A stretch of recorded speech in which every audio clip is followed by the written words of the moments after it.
I'm Nina Colagiovanni, and I'm a fisheries biologist with New Jersey Fish and Wildlife's Marine Resources Administration. Today, we are here on the bay side of Island Beach State Park, where there is a very important habitat lying just beneath the surface right behind me. Submerged aquatic vegetation, also known as SAV, refers to rooted vascular plants that grow completely underwater except for periods of brief exposure at low tides. In New Jersey, the two dominant species of SAV are eelgrass and widgeon grass, and both species can be found throughout the Barnegat Bay to Little Egg Harbor estuary system. In fact, the Barnegat Bay contains about 75% of New Jersey's seagrass beds. The remaining 25% can be found largely in Little Egg Harbor Bay and the state's northern coastal rivers. Seagrasses are important as they serve as the base of the food web, providing food and energy to marine life throughout the ecosystem. They provide habitat and nursery ground for many commercially and recreational important species, like shellfish, crustaceans, and finfish, as well as a number of waterfowl species. SAV can also improve water quality by storing and processing nutrients and trapping suspended sediments. And large, dense seagrass beds can also dampen waves and currents, which helps to protect our shorelines. SAV has been recognized as an important climate change mitigator as it is capable of capturing and storing atmospheric carbon dioxide for long periods of time, as well as buffering ocean acidification. All of these important ecosystem services provided by SAV make it a necessary habitat for us to better understand and protect. This summer, Marine Resources staff collaborated with Dr. Richard Lathrop from Rutgers University, Dr. Elizabeth Lacey from Stockton University, and the Barnegat Bay Partnership on a project to map SAV habitat throughout the Barnegat Bay and Little Egg Harbor estuary. Aircraft was used to collect aerial imagery, and those images were then interpreted by data collected in the water by divers throughout the study area.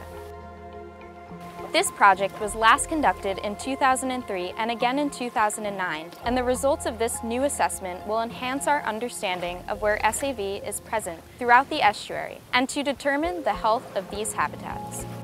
Routine monitoring and mapping will allow biologists to take the next steps in conserving New Jersey's SAV, enhancing policy and regulations currently in place, and establishing additional monitoring and outreach programs.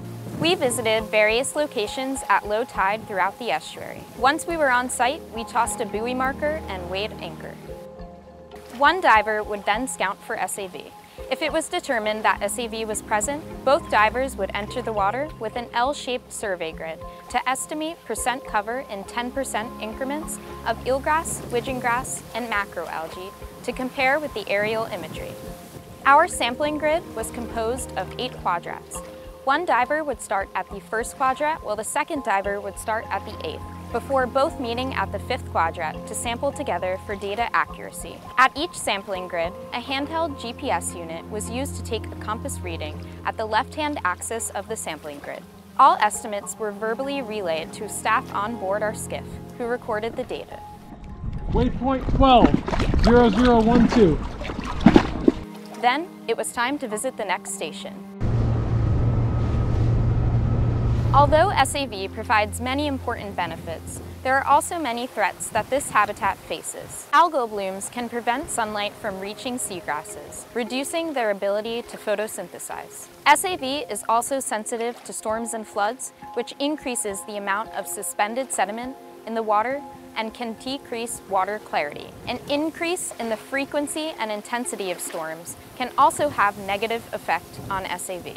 In the busy summer season, when boat traffic has increased, SAV beds can be damaged by boat propeller scars.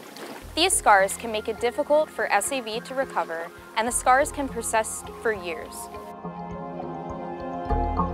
The good news is that prop scars can be easily avoided by boaters simply lifting their engines and slowly cruising through these shallow areas. The next survey will focus on New Jersey's coastal rivers and will allow us to have a new, updated mapping of SAV coverage throughout New Jersey.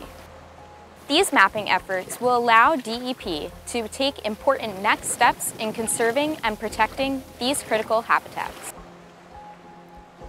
We would like to thank all staff included in this project, as well as our partners at the Barnegat Bay Partnership, Dr. Lathrop at Rutgers Center for Remote Sensing and Spatial Analysis, and Dr. Lacey with Stockton University's Marine Science Program.